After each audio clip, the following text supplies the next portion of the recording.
doesn't screw you over. So yeah, and also kind of tied to that, we're going to design the game so that you can beat every level with every character class. Some of them may have slight advantages in different zones. That's kind of unavoidable, but we're going to make them as balanced as possible. Let's see. Sort of. Someone asked if we were going to have a contest for villain designs, or I guess enemy designs, and not exactly a contest. I mean, that's something we could consider. That might be kind of fun, but actually, I'm pretty sure, I can't remember which tier we put it on now because my memory is horrible from lack of sleep and no telling what else, but Copy is supposed to fix that. Supposed to. Depending on what tier you back at, you can actually design an enemy or also an item for the game. So check out the different Kickstarter tiers. So Suicide Rats. Suicide Rat. Pretty awesome. Which let's see.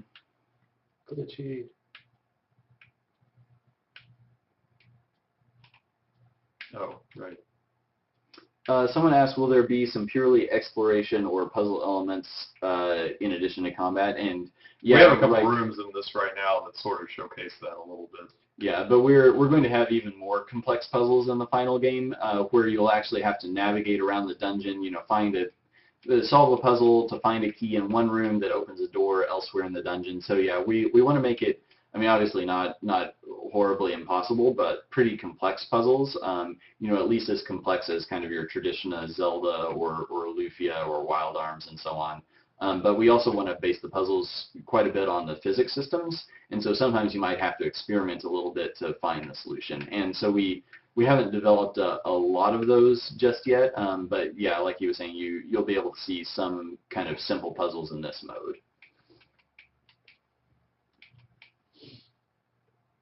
Man, you didn't get anything from the chest. Yeah, no, I got screwed. Chest angst. Well, that helps. Did you put limits on the items for this? Yeah, there's max quantity. Okay. I think for crossbow bolts it's 30, for bombs it's 10. Gotcha. I don't remember. So someone just asked, how many bosses do you have and how big are they? And is it a boss every 10 floors or whatever? So the idea is that there will be one giant boss for every zone for each of the 8 zones in the game. And the bosses are basically going to be like a living part of the dungeon. So you'll enter a room, which we're still kind of coming up with the... Really, guys? Can we not talk while we're answering questions? So we're going to have these sort of guardian keeps, these rooms that have giant bosses that, basically like their arms will sort of wrap around part of the room, like they're going to be really big. And so the idea is this dungeon is constantly kind of moving and changing. All the rooms are moving around based on magic and these mechanisms in the mountain. And these giant monsters are kind of part of that system. They're like animated by magic, but sort of mechanical as well. And so whenever you defeat one with a character, you're basically just deactivating it. You don't actually and can't actually kill these contraptions. So if you replay that level, you'll actually have to beat and therefore deactivate the boss again so that you can continue going through the dungeon.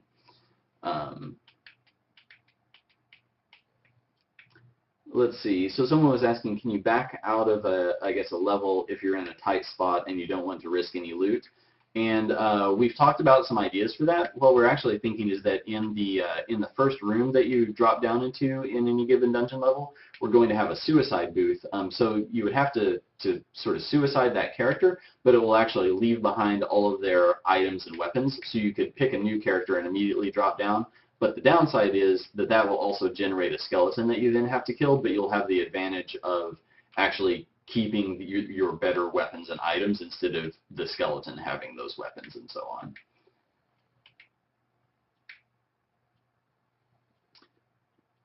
Is there a skill or item progression, or could you theoretically beat any floor at any level? Actually, that's a really good question. So we will have a skill progression, so your characters can gain perks as they level up. But those perks aren't necessary to keep moving through the game. So yeah, you could be a level 1 character, like basically try somehow to get as little experience as possible and still beat the game. Really, the leveling system and the perks tied to each class, those are designed, and I mean, we're still working on them. They aren't actually in this build, so we don't have any of the special abilities or perks in yet. But the perks are there to kind of add flexibility. I mean, in some ways they will make the game a little bit easier, but it's not like, you know, suddenly you're doing 5 times more damage when you're a level 5 compared to a level 1 character. We actually want to keep it really skill-based. So all of the weapons you find will be basically the same amount of damage. We may have some that provide, like, you know, if you have a flame sword and you attack an enemy and they catch on fire, they'll take a little bit of fire damage over a few seconds and eventually die. So there are some perks to weapons like that, but you're not going to find a weapon that does, yeah, like 5 times as much damage as the sword you have now. So yeah, while levels, skills, and items and weapons all do kind of make the game a little bit easier, it's not so much easier that you that they're necessary to beat the game. The screen's so dark.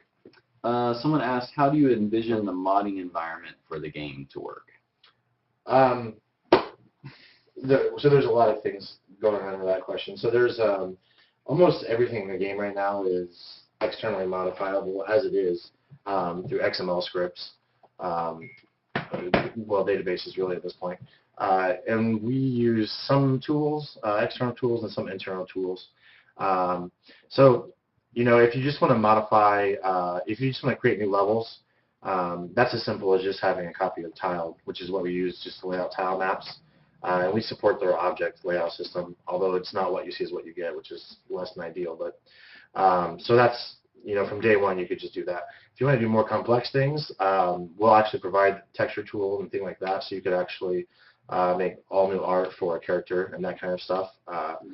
So it's all available. I mean, it's a lot of work. It's even a lot of work for us, so it's still a lot of work to make like an entirely new character or whatever, but it's totally possible.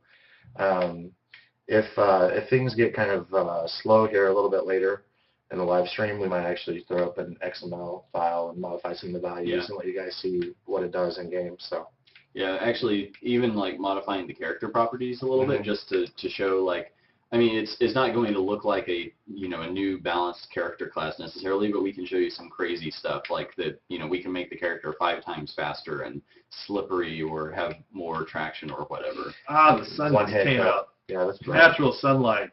Hiss, burn. It looks like a million birds just landed in my yard. It doesn't help that there's so much snow for you to reflect on. Okay, someone asked who will do the music in the game, and we actually have it's a guy we used to work with, Nathan Lee. He's out in California. He's doing the music for us. We worked with him for a long time on a bunch of games. So we've had a bunch of people sort of apply to do music or sound, and so if you're interested in working with us, you know, you have a portfolio, resume, all of that, go ahead and email us at jobs@pixelscopic.com. We'll keep all of that stuff on file, so, you know, if at some point either on a different game or, you know, whatever the case may be, we'll let you know if we kind of have you on file and happen to need your help. So we've been getting a lot of applications for audio, for sound and music. Not a lot for art, which we may actually need a bit more help on art. So, you know, let me know if you feel like you have kind of the painting or animation skills to help out, and, you know, send us an application. I mean, we're still kind of determining how much we might kind of contract out, but, you know, might as well send a few in. I think I've only gotten 1 art application so far. One good thing actually from throwing the Kickstarter up was a lot of voice actors got in touch with us. There's some parts of the game that would be really nice to have some voiceover stuff, and we didn't really know where to look for voice actors. Yeah. So it's been nice actually to get a lot of those in. Yeah, and if we do have voice acting, it's probably going to be fairly minimal. We're not going to have like full character dialogue where there are like sentences and giant, you know, speeches. But yeah, it would be pretty cool if the character makes, you know, kind of little noises and you know, yells in pain when they die horribly, that sort of thing. Let's see, will modding, you kind of covered this, but will modding include things like new classes, character abilities, modifying the floor randomization? Yeah, totally. So building new floors, rooms, whatever, no problem. Very easy. But the algorithm for building floors may not be? Because that's going to be. Yeah, you won't be able. code. Basically, what will allow is you can either set up a sort of like more traditional non-randomized level flow. So you can either avoid using the game's level generation or just make rooms that the level generation uses. And then in terms of characters and enemies, it's really easy to add the data for them. Again, actually adding like custom art is a lot of work, but totally doable. Let's see. How long has the game been in development? Well, we came up with the idea probably January-ish of 2012, but we didn't really get to work on it much at all until, well, what? Last August, really. Yeah. I mean, we had the tech. The tech actually was, even a year ago, really immature.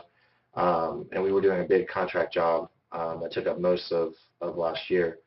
But I was able to get some work done on the tech. And whenever we finished that contract job, which was in July, we were pretty much ready to roll on full production.